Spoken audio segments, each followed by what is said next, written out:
All right, welcome back from that break. Earlier on, I did say that I'd have Comrade UCHENNA EKWE, who is the head international relations Nigeria Labour Congress, joining me here to talk about the strike in Imo State as we speak and the proposed strike in for the rest of the country come Tuesday next week, if nothing is done, the socio-economic impact. Comrade, welcome again to the program. Thank you.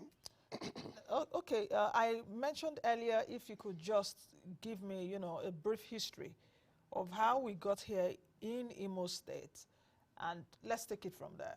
Yeah, it started from late 2020 when the governor said that he can't be paying the salaries of workers with the wage bill he has, and put up a ceiling for what he said he will be paying. What did he say he was going to be paying at that time? He said he's putting a ceiling of, he claimed that Richards was paying 1.something billion. As wage bill? Wage bill. And that for him, that he have to have a ceiling of 700 million. Okay.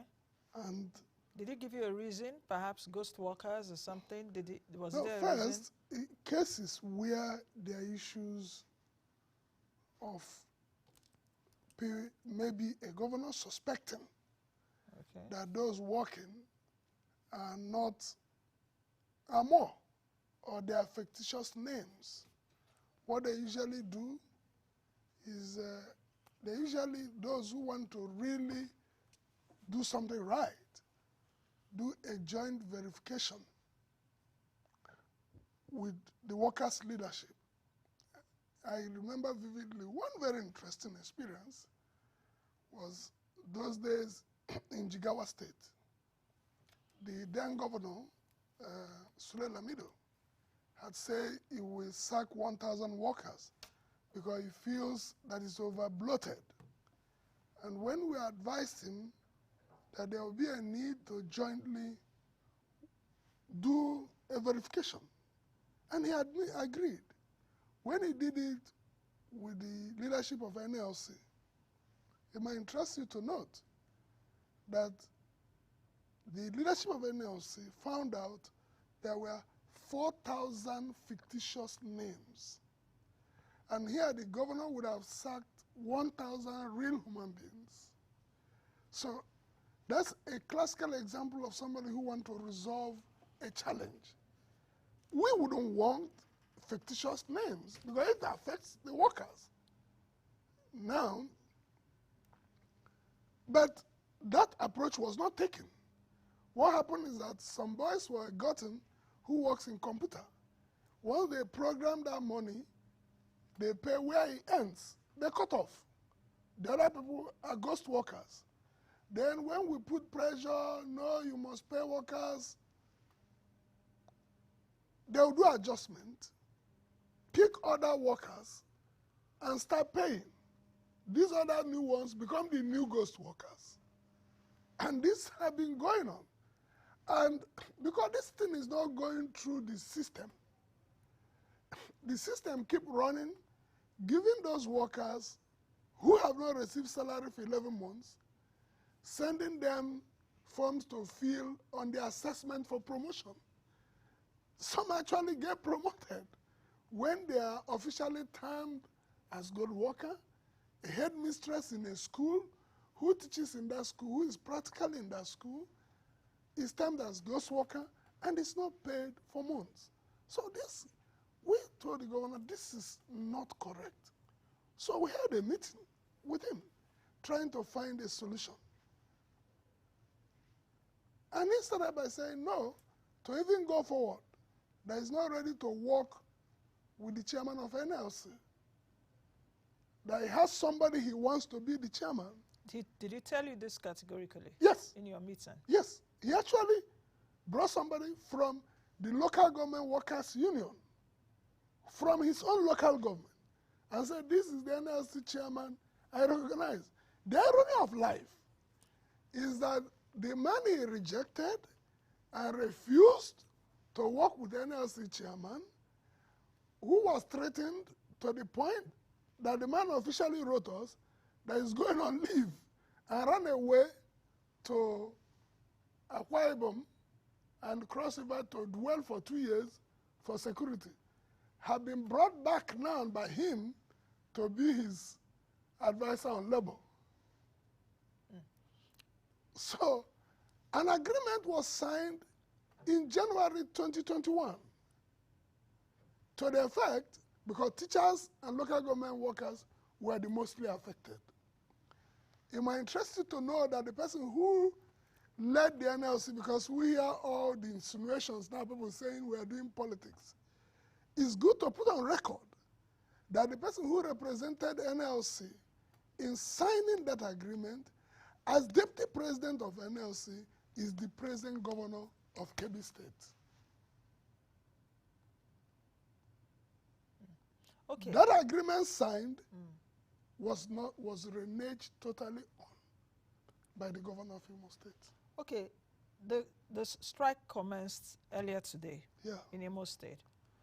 Why did Labour decide to go on this strike now? I know that there's history, but why did you decide to go on this strike now? That's the point. Yeah. What is the reason for this one? Because what you've been telling me now has been ongoing. Yeah. Other new agreements, so it's not as if we stopped and went to sleep. Okay. This matter continued. Another agreement was entered.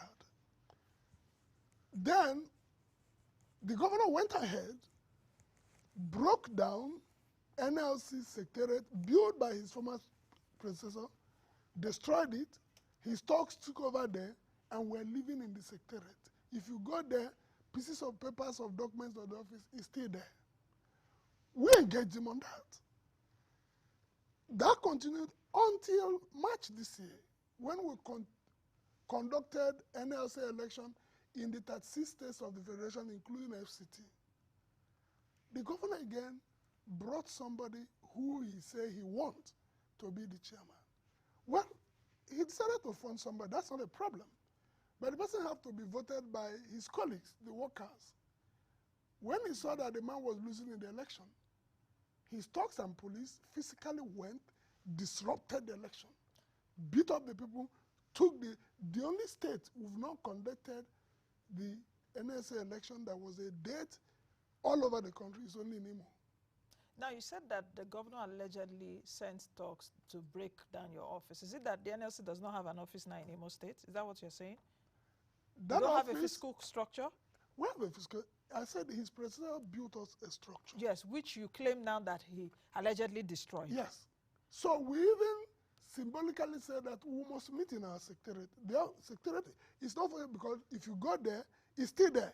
Okay, so is that where is your office currently? Still your office currently? It's still our office. It's our building. No, but you just said earlier too that he sent talks and talks are living there. So how can talks be living there and you are still there? They took over for 2 years. Okay. It was in the last agreement that they pulled out. Okay.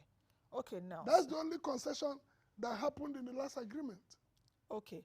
Now you have said why Labour is going on strike. Because what is also in the media, I don't know if you've landed on your point, is the treatment of the Labour I'm bringing all of them. Okay. Because the treatment of the Labour president didn't just emerge.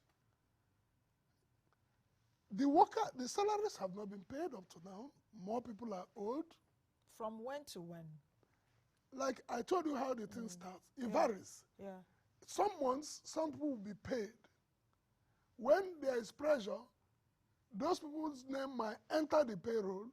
New people's name exits the payroll. So some people are 11 months. Some people are 6 months. You know, it is unexplainable what's going on in the state. But the governor spoke to a newsman just a few days. Yeah, I think so. Yes, I think he came in 2020. And he did say that Labour is now political. Those were his claims.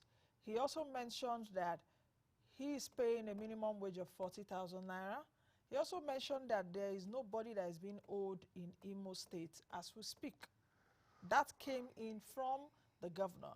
That blackmailers are, you know, using the instrument of labor against him. He actually also said that labor is now political, that in fact Joe Ajero is also political, Well, you know, and labor should be apolitical. So what is your response to that in the context of the strike that has just started today in Imo? In Imo, then I'll come back to my other points. It's basically a shame that somebody entrusted with position that should be position of integrity will brazenly misrepresent the facts. We have 36 states in the country. So why must Imo be paying salary and we say they are not paying? Why? I gave you example here, and I started with that because I was anticipating that this political accusation will come. The person who signed agreement with Hope is still alive. The first agreement for non-payment of teachers. In January 2001, he who claimed he was paying from 2020. In January 2001, 2021, based on disagreement and our issuing notice of strike, on the basis that is not paying, he called for a negotiation. The leader of the negotiation on the part of NLC was our deputy president then. Then, Jajero wasn't even in the scene. And that leader who signed that agreement, that he has a copy, we have a copy, is the president governor of Kebbi State. That's Nasir Idris? Yes, who is of the APC. So, okay. And that agreement was to the point that over 1,000 teachers were not paid. Okay, if labor... And this is 2021. And this is a man claiming he was paying before. But even after that, they approached the court when we wrote him that we will start industrial action in 14 days. If he has paid this, and we wrote him a letter to say, because you have been owing workers, we are going on strike. The normal thing to do, he will call a meeting, which is what is done, that's the industrial relation practice. And say, look, these are the facts, I've paid this because these are facts. We're talking about human beings here. But instead, they approached the court, and that affidavit they deposited, seeking for injunction. Their own affidavit by the Attorney General of the state is to the extent that they accept that they signed agreements with NLC, but that the exigencies of duty have not permitted him to implement. How can somebody be telling such brazen lie? Okay, Comrade. Even when the facts are overwhelming. Comrade, let's move now. What is the current situation in Imo? What are you getting? What is the feedback from Imo State as we speak? Have your affiliates? Strike is on. The strike is on? Yeah. Is the airport shut down? Of course. So your affiliates, everyone is complying? Yeah. Okay. Can Even in the face of extreme intimidation and harassment. Okay. Did Labour also consider and a bit sensitive to elections that will be on in Imo State in the next 3 days, bearing in mind that INEC, the electoral body, will conduct that election? There are logistic issues. If the airport is shut down, of course, people can't fly into Imo.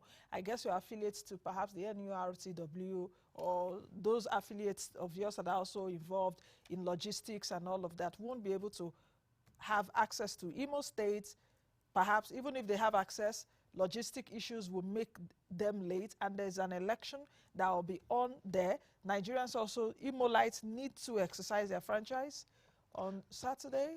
I think what is going on... And the socio-economic impacts, precisely, because if you're saying there's a strike ongoing now, how about the socio-economic impacts? In as much as your own side of the story also is understood, and Nigerians are also sympathetic to you. But there's another school of thought that said, come on, guys, there's an election in 3 days. Why would you do this?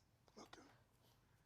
Maybe I take them bit by bit. Okay. About social economic impact. First of all, I get at times the feelings that when we've gotten so punished as a people that even wonderful, sane people, ordinarily, are beginning to lose the sight of the implication that somebody have not been paid. Meaning, because when, you know, it has gotten so bad that they say, oh, somebody is owed for 11 months. And some people have the tendency, may I even ask you, only for 11 months? We lose the fact of the matter that it means that probably by now, the children of those owed have dropped out of school. We lose the fact that probably some people have died for medication they could have afforded because they are now, they have gone to hospital or they are unable to go to hospital because they are purchasing because power there's has no reduced money as a to result buy. of no So when I'm talking, even the impact have started already. I remember that when there was a downturn, the collapse of Wall Street, that the response of Obama administration was to increase salaries as a means of reflating the economy. So when you have shut down capacity of purchase of the working people in a basically rural state that is not industrialized, you have already shut down the economy of the state. You have. Because the market women, like one governor told us, said, look, comrades, I'm interested in paying salaries because most times when I pay salary, I don't even get the feedback from the workers. I get the feedback from the traders in the market who send me texts to say, thank you, you have paid. Because the people are coming to buy. These people are just getting expendable income. They are not even going to put in a bank. They are going to the market immediately to spend, and the economy will be working. So it's the person who have decided to owe salaries that have decided to shut down and create economic crisis in the state. Okay, let's talk about the nationwide strike because I'm looking at our time and we'll have another guest. The nationwide strike proposed for November 14. What is that premised on? Because I also know that in the last 1 month or two, Labour made demands, the TUC and Labour NLC made demands to the federal government. President Tinubu announced wage award of, I think, 35,000 naira. Yes. Some workers have started receiving. Some said, okay, it's for September that they received and all of that. Aren't you seeing a bit of, you know, agreement from the federal government in terms of, okay, and even Minister Lalong said it at the last meeting. That was why your proposed earlier strike was shelved.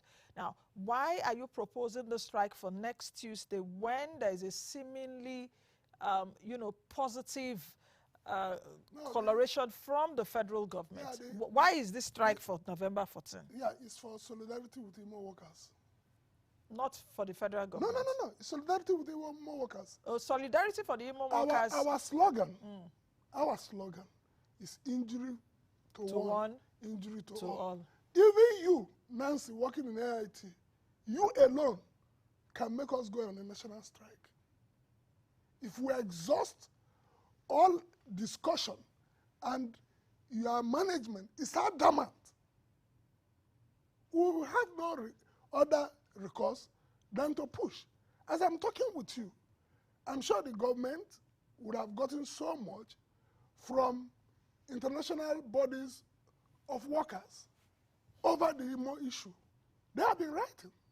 Some have written to their own governments in solidarity of what is going on in Imo State. I understand that, but I'm just trying for us also to put the facts on the table. If you are but it's not absolute. Yes. It's not absolute. What do you mean by that? We wrote the government, putting the things on the table that need to be done. You do it. We're not interested in strike. Have you engaged now with the federal government to tell them that November 14, next Tuesday, we are going to go on strike in solidarity of what is happening in Imo, despite that we are seeing... You've written them? Yes. Have they responded? Because if you're going in solidarity with Imo, that means you are saying federal government workers, everybody should go on strike because of what is happening in Imo. because they are workers. It's not the first time anyway. Because let us not paint it to look as if it's happening for the first time. And it will not be the last. The essence of forming union, even in the first place, is the realization that the worker individually doesn't have the capacity to defend itself. Okay. So the meaning of the solidarity song is that we will all work together to help defend ourselves against superior powers. Because those who are owing us are superior and stronger. Okay. That's why they can pick our president and beat up and walk away. And nothing happens. And nothing happens. So we are now pulling our solidarity to react. Okay. I think we'll leave it at that. Let's see what happens in the next few days. I'm afraid I'm being pressed for time. I would have extended this interview, but let's see what happens in the next few days. But what is really happening across the country is really worrisome. Yeah, it is.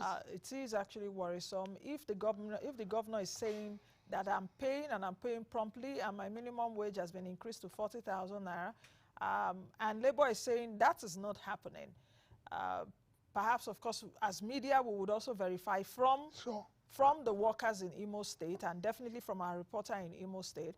And I would also try my best to engage with the government of Imo State to also hear their own side of the story. Please, I would think more from the workers of Imo State. Definitely we'll do that. With all due respect. We'll do that. And it's not just about Imo. Other states too. The media, we were getting scared about the conspiracy of media against the working people in Imo State. But because we know it is not conspiracy of the media, but because most state governments have hoodwinked, pocketed the medias in the state. Some cases, they even write the script of what will be the news. Okay. Because we're also workers. They are workers. Anyway, comrade, we have to end here. These are allegations. Here on the program, it's about facts. I'm not concerned with politics or... It's not politics. I'm concerned with politics as it will help the It economy. happened in Imo before. Yeah, I'm not concerned about who is there or who is not there. We went and made protests, and no media, including your vibrant media, reported our first protest under Rochas. Comrade, we have to go. Until we invited people from Abuja to attend. We have to go. That was when the news went out. We have to These are facts. Comrade, thank you very much for coming on today's edition of the program. Let's continue to watch this. I'm hoping that we would not have that strike next Tuesday. I'm also hoping that there will be a peaceful resolution to all of this. All of this anyhowness and madness should stop. Authorities in charge on both labor as well as government should seek peace, especially as we're just about 3 days to the elections. We can't continue to run this country like this, and that's why we have leaders. Let's